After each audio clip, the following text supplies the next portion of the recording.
नमस्कार दोस्तों, राधे राधे, जय श्री कृष्णा। मित्रों, आज मैं आप सभी के समक्ष उपस्थित हूं एक कुंडली लेकर, जिसमें हम जानेंगे विवाह योग। विवाह का योग इस कुंडली में कब बन रहा है।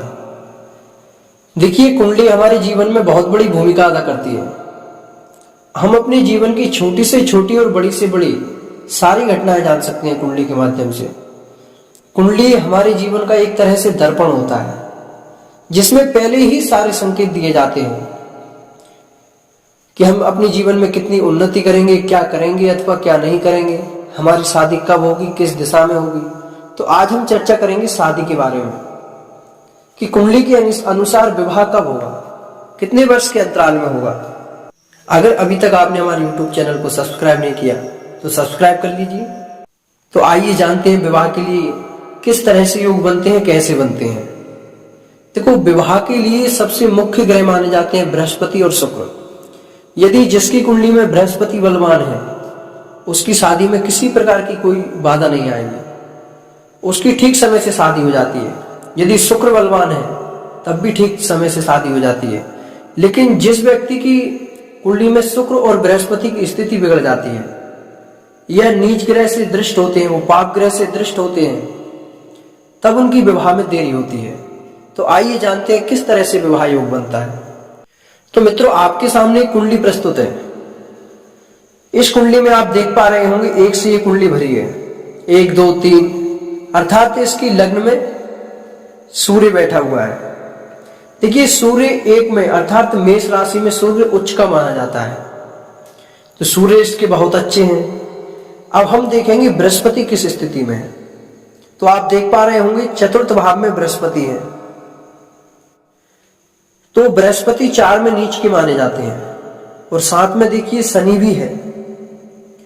तो इससे हम जान सकते हैं कि विवाह में इनके हो सकता है कुछ देरी होगी। लेकिन जब बृहस्पति इन 12 राशियों पर गोचर करते हुए आएंगे, 4 से 5, 6, 7, 8, इस तरह से जब सूर्य के साथ पहुंचेंगे, लग्न में जब बृहस्पति आएंगे गोचर करते हुए, तब इनके विवाह के योग पूर्ण बनेंगे।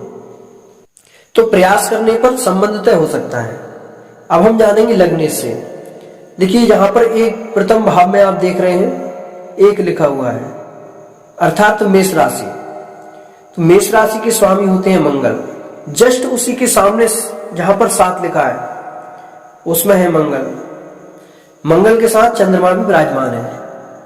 तो जब लग्नेश की दशा चलेगी, लग्नेश की दशा में यदि शुक्र आता है, बृहस्पति आता है, तो इन दोनों ग्रहों में से जो बलवान ग्रह होगा उसकी अंतर्दशा में इनके संबंध तय हो सकते हैं, या उसी वर्ष में इनकी शादी हो सकती है। या फिर सप्तमेश, देखिए सप्तमेश जहां पर 7 लिखा हुआ है, 7 यानी कि तुला राशि। तुला राशि की देखिए, तुला राशि के स्वामी होते हैं शुक्र। शुक्र 2 राशियों के स्वामी है, वृष और तुला। तो यदि वृष राशि में जब गुरु आते हैं गोचर करते हुए, या फिर तुला राशि में आते हैं, तो जिसमें भी पहले आ जाते हैं उसी में संबंध तय हो सकता है। एक नियम यह भी कहता है, शुक्र से विचार करिए, चंद्रमा से विचार करिए। देखिए, शुक्र और चंद्रमा में जो ग्रह बलवान होते हैं, तो आप यहां पर देख रहे हैं शुक्र विराजमान है द्वादश भाव में। द्वादश भाव में वो भी 12वीं राशि में विराजमान है, यानी कि उच्च के हैं। शुक्र मीन राशि में उच्च के होते हैं और कर्क में नीच के होते हैं, कन्या राशि में होते हैं नीच के। तो यहां पर शुक्र बलवान है। अभी शुक्र की दशा में जब गुरु की अंतर्दशा आएगी, तब इनके संबंध तय हो सकते हैं। एक नियम यह भी कहता है, जैसे आप देख रहे हैं कुंडली में सप्तम भाव जहां पर 7 लिखा हुआ है, यदि यहां पर शुक्र होते और जब शुक्र की दशा आती, तब इनके संबंध तय हो सकते हैं। लेकिन अपनी कुंडली में देख रहे हैं आप शुक्र जो कि 12वीं राशि में है, अपनी मीन राशि में उच्च के हैं, तो ये भी शीघ्र ही संबंध कराएंगे। या फिर एक नियम ये भी कहता है, शुक्र और सप्तमेश जब इनकी राशि में बृहस्पति गोचर करता हुआ आता है, देखिए यहां पर सप्तम भाव हमारी 7 लिखा हुआ है, कभी यहाँ पर 8 भी लिखा जा सकता है, 9 भी लिखा जा सकता है। तो हमें देखना है कि उसके स्वामी कौन है, उसके स्वामी कहाँ पर विराजमान है। तो उस हिसाब से हमें देखना है। जब उसके स्वामी में बृहस्पति अपनी गोचर करते हुए आएंगे, उसकी अंतरदशा में जब बृहस्पति की अंतरदशा और जब गोचर आएंगे, तब भी विवाह निश्चित हो सकता है।